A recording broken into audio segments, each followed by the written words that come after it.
आदान प्रदान सुसम्पन्न भयो। दाजुभाइ एकचोटि आउनु मानौ न। राप्रपा र राप्रपा नेपालका बीचमा एकता हुने सहमति भएको छ। यो एकता टोटल र अनकन्डिसनल हो। धेरै मानिसहरूलाई यसैमा पिर लागेको छ, तर यसमा पनि हामीले चाहिँ नि सरप्राइज नै दिन्छौँ। राप्रपा र राप्रपा नेपालका बीचमा एकता हुने सहमति भएको छ। अहिलेको परिवर्तित सन्दर्भ र हाम्रा शुभेच्छुकहरू, कार्यकर्ताहरू सबैको निरन्तरको सुझाव, दबाब, यो सबैलाई ध्यानमा राखेर अब विगतका गल्ती कमी कमजोरीहरू नदोहोऱ्याउने गरी हामीले एक हुने निर्णय गरेका छौँ। यो ध्रुवीकरणमा, यो एक प्रकारले ध्रुवीकरण प्रारम्भ भएको छ। यो ध्रुवीकरणमा देशभरका सम्पूर्ण राष्ट्रवादी साथीहरू जो राष्ट्र संस्थाको पक्षधर हुनुहुन्छ, हिन्दू राष्ट्रको पक्षधर हुनुहुन्छ, सबैलाई सहभागी हुन म आह्वान गर्छु। यही पुस 16 गते हाम्रो एकताको घोषणा सभा हुनेछ। त्यही क्रममा पनि अरू साथीहरूलाई सहभागी हुन पनि म चाहिँ फेरि यहाँबाट पनि अपिल गर्न चाहन्छु। राष्ट्रिय प्रजातन्त्र पार्टीका अध्यक्ष माननीय राजेन्द्र लिङ्गदेनज्यू, राष्ट्रिय प्रजातन्त्र पार्टीका उपाध्यक्षज्यूहरू लगायत विभिन्न तहका साथीहरू, राप्रपा नेपालका उपाध्यक्ष तथा विभिन्न तहका साथीहरू, सञ्चारकर्मी मित्रहरू र आजको यो ऐतिहासिक समारोहलाई सामाजिक सञ्जाल र टेलिभिजन मार्फत प्रत्यक्ष रूपले हेरिरहनुभएका आदरणीय दाजुभाइ तथा दिदीबहिनीहरू,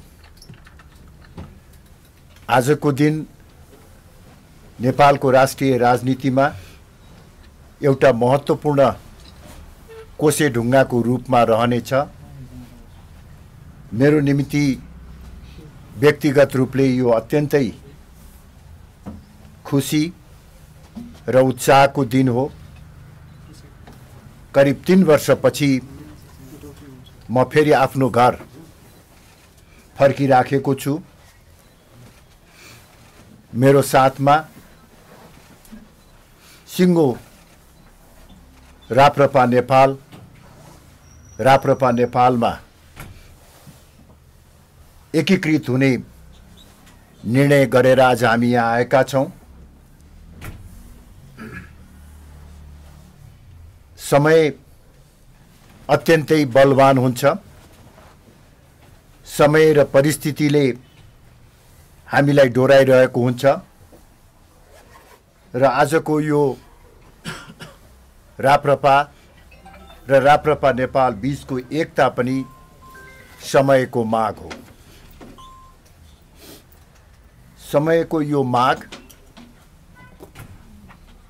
राष्ट्रवादी नेपालीहरूको चाहना र भावनालाई आत्मसात गर्दै आजै हामीले राष्ट्रिय प्रजातन्त्र पार्टी र राप्रपा नेपालको बीचमा एकता गर्ने सहमति गरेका छौँ। भर्खरै राष्ट्रिय प्रजातन्त्र पार्टीका अध्यक्ष आदरणीय राजेन्द्र लिङ्गदेन र मैले राष्ट्रिय प्रजातन्त्र पार्टी नेपालको तर्फबाट एकता सम्बन्धी सहमति पत्रमा हस्ताक्षर गरेका छौँ। पार्टीको एकीकरणको औपचारिक घोषणा आगामी पौष 16 गते काठमाडौँमा हुनेछ। विशेषतः गत भदौ 23 र 24 गते भएको जेनजी युवाहरूको आन्दोलनले नेपालको समग्र राष्ट्रिय राजनीतिलाई तरङ्गित तुल्याएको छ। नयाँ ढङ्गबाट राजनीतिक ध्रुवीकरणहरू भएको छ। यो पृष्ठभूमिमा सम्पूर्ण राष्ट्रवादी शक्तिहरू एकताबद्ध हुनु अनिवार्य भइसकेको थियो। यो आवश्यकताको परिपूर्ति भएको छ। जेनजी युवाहरूको आन्दोलनले मुखरित गरेको भ्रष्टाचारको अन्त्य र सुशासनको माध्यमबाट आर्थिक समृद्धि गर्ने लक्ष्य पूरा गर्ने जिम्मेवारी अब राष्ट्रवादी शक्तिहरूमा आएको छ। जेनजी युवाहरूले मुखरित गरेको परिवर्तनको चाहना र भावना केही देशी विदेशी शक्तिहरूको षड्यन्त्रको कारणबाट तुहिन पुग्यो, अधुरो हुन पुग्यो। त्यो अधुरो चाहना र भावनालाई पूरा गर्न सक्ने क्षमता, हैसियत र नेतृत्व अब एकीकृत राष्ट्रिय प्रजातन्त्र पार्टीमा रहेको छ। राष्ट्रिय प्रजातन्त्र पार्टीको काँधमा त्यो महत्त्वपूर्ण जिम्मेवारी आएको छ र मलाई पुरा विश्वास छ राष्ट्रिय प्रजातन्त्र पार्टीका अध्यक्ष राजेन्द्र लिङ्गदेनको सुझबुझतापूर्ण नेतृत्वमा यो लक्ष्य प्राप्त गर्न हामी सफल हुनेछौँ। आजको यो एकताको सन्देशले देशभरि रहेका राष्ट्रवादी साथीहरूलाई ठुलो उत्साह प्रदान गरेको मैले महसुस गरेको छु। राष्ट्रवादीहरूको एकताको यो अभियानमा जोडिनको निमित्त अन्य हिन्दूवादी, राजावादी, राष्ट्रवादी, प्रजातान्त्रिक शक्तिहरूलाई समेत म आह्वान गर्न चाहन्छु। एकता सम्बन्धी र मुलुकको समसामयिक परिस्थितिका बारेमा पौष 16 गते हुने घोषणा सभामा नै म विस्तृत रूपले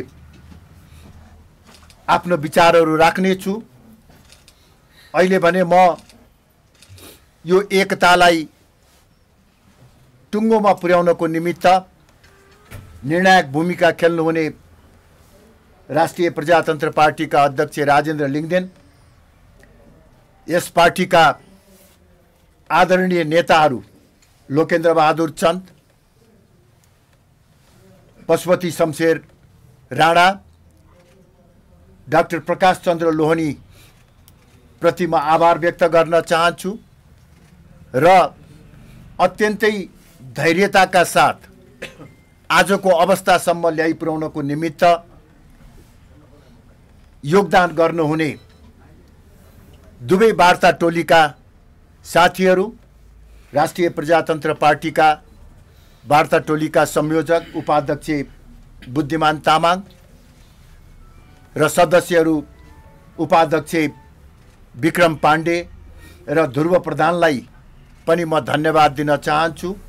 यसैगरी राप्रपा नेपाल वार्ता टोलीका अध्यक्ष राजीव पराजुली र सदस्यहरू उपाध्यक्ष तेज कुरुङवाङ, महामन्त्री राजाराम बर्तौलालाई पनि म धन्यवाद दिन चाहन्छु र आजको यो ऐतिहासिक घडीबाट प्रभावित भएको राष्ट्रवादी शक्तिहरूको एकताको सन्दर्भमा म दुवै पार्टीका साथीहरूलाई, दुवै पार्टीका सहयोगी शुभचिन्तकहरूलाई र आम नेपाली दाजुभाइ तथा दिदीबहिनीहरू सबैमा हार्दिक बधाई तथा मङ्गलमय शुभकामना व्यक्त गर्दै आफ्नो भनाइ यहीँ टुङ्ग्याउँछु। हस्, धन्यवाद।